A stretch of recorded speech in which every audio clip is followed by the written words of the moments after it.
Guys, I hope आप सब ठीक होंगे एंड आप सबकी फॉर राइटिंग बहुत अच्छे से चल रही होगी। तो हमने पिछली वीडियोस में बात करा था स्ट्रोमन वाइमेरा क्लास से।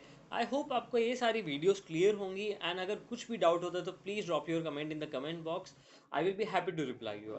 ठीक है, तो आज हम बात करते हैं अपने वीडियो में किसकी, इंडस्ट्रियलाइजियरों की, जिसे जर्मन में इंडस्ट्रियलाइजियरों कहते हैं एंड इंग्लिश में कहते हैं इसे इंडस्ट्रियलाइजेशन। आपसे कुछ लोगों को पता होगा कि व्हाट इज़ इंडस्ट्रियलाइजेशन एंड कुछ लोगों को जिनको नहीं पता, तो चलिए आज जानते हैं। वाइमर क्लासिक के टाइम पे, थोड़ा 1830 या 40 के टाइम पे, बहुत से लोग, सारे ही लोग ऑलमोस्ट अपने हाथ से काम करते थे। हाथ से काम इन द फैक्ट्रीज में हाथ से काम करते थे। कुछ उनके पास मशीनें, टेक्नोलॉजी नहीं थी। फॉर एग्जांपल, जैसे पहले के ज़माने में बहुत पुराना पिरामिड कैसे बने, लोग हाथों से बनाते थे, लोग पत्थर हाथ से काटते थे, लोग पत्थरों को ऊपर तक कैसे लेके जाते थे, आपको भी पता होगा। ठीक है, कोई उस टाइम पे नई टेक्नोलॉजी नहीं थी, ना कोई मशीन्स थी, ना एक्सवाइजेड कुछ था। ठीक है, बट उस टाइम पे भी, मतलब जो दौर चला आ रहा था उस टाइम पे भी कुछ मशीनें का डेवलप नहीं हुआ था। तो उस टाइम पे बस इंसान ही जो थे वो सब करते थे, वो मोस्टली फार्मिंग वगैरह करते थे या फैक्ट्री में लगे हुए थे। तो क्या हुआ, एक दौर आता है जिसमें मशीन्स डेवलप होती हैं। ठीक है, एक दौर आता है जिसमें मशीन्स डेवलप होती है। अब मशीन्स डेवलप किस लिए होती है? फैक्ट्रीज का काम आसान करने के लिए। ठीक है, एंड वो भी चीपर रेट में, क्योंकि इंसान को वेज देना पड़ता है, तो मशीन एक बार लाओ, सेटअप करो, वो काम करेगी वो। ठीक है, तो फिर उसके बाद क्या हुआ, मतलब जैसे मशीन्स डेवलप हुई तो ह्यूमंस रिप्लेस होते गए। जैसे आज के ज़माने में भी हम देख रहे हैं कि कैसे हमें एआई रिप्लेस कर रहा है ह्यूमंस को। तो उस टाइम पे भी नया नया दौर आया था मशीनों का, तो ह्यूमंस को रिप्लेस करा जा रहा था। तो ह्यूमंस के बाद कोई जॉब नहीं बची थी। तो क्या करते थे वो, ये सारे गांव वाला इलाका छोड़ के वो ना शहर की तरफ भागते थे, क्योंकि कोई वो ही नहीं था वो रोज़गार ढूंढने के लिए। तो क्या हुआ, वहाँ पे इतना शहर इतने भर गए, शहर इतने भर गए कि वहाँ पे कंपटीशन बहुत बढ़ गया, क्योंकि इंसान बहुत सारे हो गए। तो वो कैसे भी तैयार थे, किस सैलरी या वेज कह लो या किस कंडीशन कह लो, तो उस कंडीशन में वो काम करने के लिए रेडी थे। ठीक है, काम करने के लिए वो रेडी थे। अब जो फैक्ट्री की जो कंडीशन थी, उन्हें कम वेज देते थे, जो फैक्ट्री के ऑनर्स देते थे, क्योंकि वो तो अब पैसा तो कमाना है ना। तो ये सब सहते थे। इंसान क्या कहते थे, कम वेज होता था, उनको मारा कूटा जाता था। वहाँ की फैसिलिटीज़ बहुत बेकार थी। फैसिलिटीज़ मतलब समझ लो, जैसे उनके कोई राइट्स नहीं थे। उनसे बहुत बदतमीजी से, बदसलूकी से बात करा जाता था। बाद में फिर बाद में जाके थोड़े वो बने, राइट्स बने, रूल्स बने इनके लिए, जैसे वर्कर्स के सेफ्टी राइट्स बने। तो यही सब चल के ना, जो इंडस्ट्रियलाइजेशन के बाद ना, जो ये ना क्लासेस डिवाइड हो गई। एक हो गई कैपिटलिज्म, मतलब ये फैक्ट्री वगैरह ऑनर्स, जो फैक्ट्री के ऑनर्स होते हैं। एक होती है वर्क क्लास, वर्किंग क्लास। तो ये सब में सॉरी, तो दो क्लास डिवाइड हो गई। तो दो क्लास में फैक्ट्री जो ऑनर्स थे वो वर्किंग क्लास पे इतना अत्याचार दिखाते थे।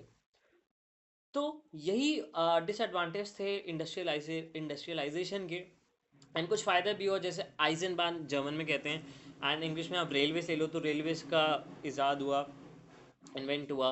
तो ये सारे एडवांटेजेस, बहुत चीपर रेट में, और बहुत सारे प्रोडक्ट्स, बहुत क्या कहते हैं, बहुत सारे, बहुत तेज़ी से काम करने लगा। एक फेमस एग्जांपल है डाम्फ मशीन का, जिसे जर्मन में डाम्फ मशीन कहते हैं इंडस्ट्रियलाइजेशन का, एंड इसे इंग्लिश में कहते हैं, इंग्लिश में इसे कहते हैं स्टीम मशीन। ठीक है, तो चलते हैं नोट्स पे एंड करते हैं इसका नोट्स शुरू। तो आई होप आपको मेरी स्क्रीन दिख रही होगी और मैं भी दिख रहा हूँ। Die Industrialisierung ist eine Zeit im 18. und 19. Jahrhundert, in der sich die Arbeit und das Leben des Menschen, der Menschen stark verändert haben. ये आपको पता है कि 18-19 सेंचुरी में, मतलब जो आया था, ये जो अर्बाइट जो था, वर्क था ना, एंड जो लाइफ थी वो ह्यूमंस की, वो बिल्कुल चेंज कर दी थी, बहुत तेज़ी से एंड बहुत स्टार्क से चेंज कर दी थी। पहले जो इंसान थे वो कैसे काम करते थे, मतलब फार्मिंग वगैरह करते थे या कुछ भी काम होता था वो अपने हाथ से करते थे। बट इंडस्ट्रियलाइजेशन के दौरान wouldn't feel a mensch, wouldn't feel a Maschinen erfunden.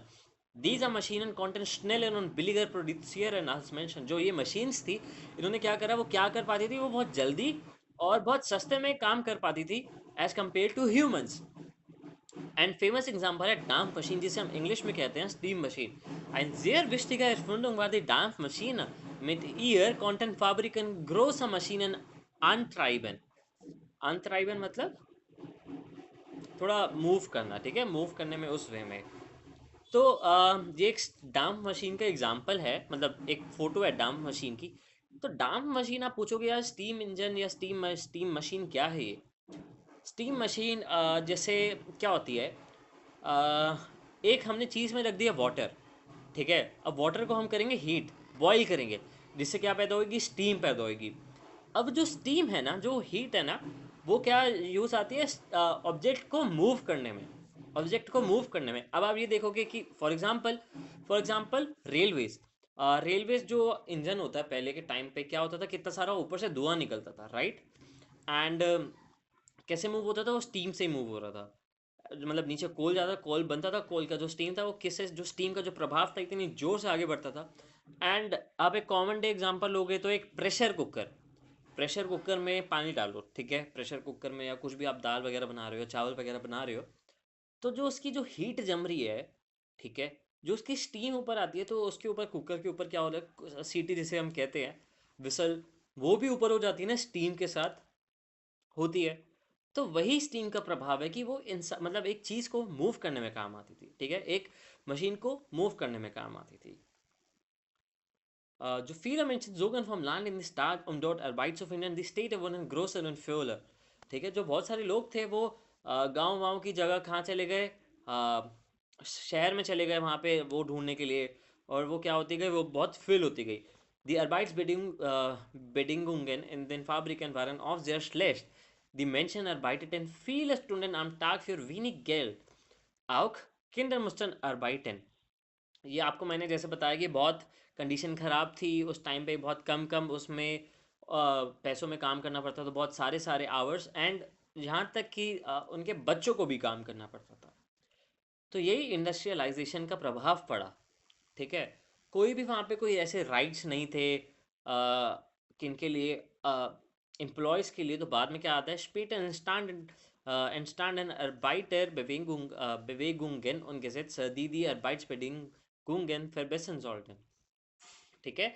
ऐसे हम काम शुट्स फिर अर्बाइटर, मतलब बहुत कम राइट्स थे, बहुत कम सेफ्टी थी एम्प्लॉयज़ के लिए। तो बाद में क्या होता है, स्पीटन इंस्टांडन अर्बाइटर बेवेगुंगन उन गेसेट्स, मतलब बहुत सारे रूल्स बनते हैं, बहुत सारे क्या कहते हैं, लॉज बनते हैं, दीदी अर्बाइट्स बेडिंगुंगन फेबेसन जॉल्टन। ये समझ आया आपको? आई होप ये सब आपको क्लियर हो रहा होगा, क्योंकि मैंने आपको पहले ही बता दिया था किसमें, वो भी ओवरव्यू में। दी industrialisation Brakta aber auch Vorteile, मतलब वो एडवांटेजेस भी लाया। क्या एडवांटेजेस लाया कि बहुत सारे नए प्रोडक्ट्स थे। आइसन बान का इन्वेंट हुआ, फॉर एग्जांपल रेलवेज, फिर मेटल मतलब बहुत सारे मतलब जाने के तरीके, जैसे हम ट्रैवल करते हैं, गाड़ी वगैरह एक्स वैसे, ट्रांसपोर्ट आप समझ सकते, way of transport. Das Leben wurde moderner, aber auch stressiger। बहुत मतलब जो लाइफ थी वो मॉडर्न बन रही थी, बट स्ट्रेसिश भी बन रही थी। स्ट्रेसिश कैसे? क्योंकि लोगों के पास काम नहीं था, लोग टेंशन, अभी भी आप देखोगे एआई में हमारे पास काम है, हमारे मतलब मॉडर्न तो बन रहे हैं, बट स्ट्रेस तो अभी भी है, राइट। हम्म। Die Gesellschaft veränderte sich stark.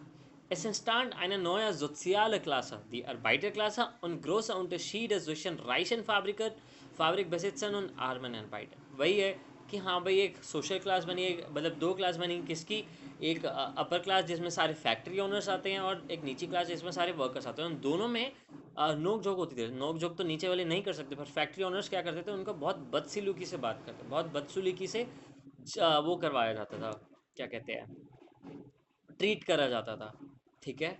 एक मैंने एक मूवी देखी थी अपने मास्टर्स टाइम पे, अपने सेकंड सेमेस्टर में, मुझे उसका नाम याद नहीं आ रहा। हाँ, मेट्रोपोलिस, मेट्रोपॉलिटन या था, या मेट्रोपोलिस था। उसमें ही एक अच्छा एग्जांपल है। उसमें पूरा डिस्टोपियन वर्ल्ड होता है। डिस्टोपियन मतलब जहाँ पे सब नेगेटिव है, जहाँ पे मतलब मतलब वहाँ पे ना दो दिखाया जाता है, एक वर्किंग क्लास में डिस्टोपियन एंड अपर क्लास में यूटोपियन। क्योंकि उनकी क्लास मतलब आप देखोगे ना तो आप सब समझ जाओगे, ठीक है। आई होप आपको ये सब क्लियर होगा, इंडस्ट्रियलाइजेशन। तो ये इंपॉर्टेंट था हमारा नेक्स्ट इपोक तक बढ़ने के लिए। आई होप आपको ये सब क्लियर होगा। तो मिलते हैं हम अपनी नेक्स्ट वीडियो में, वो भी नए टॉपिक के साथ, ठीक है। तो bis dann, auf Wiedersehen, vielen Dank, Dankeschön।